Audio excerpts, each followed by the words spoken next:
श्री हरी जगत पिता दूर करीतो व्यथा ऐका सत्यनारायणाची कथा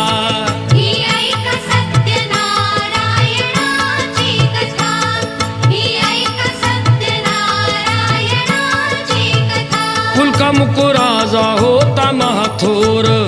तयाची पत्नी होती सुंदर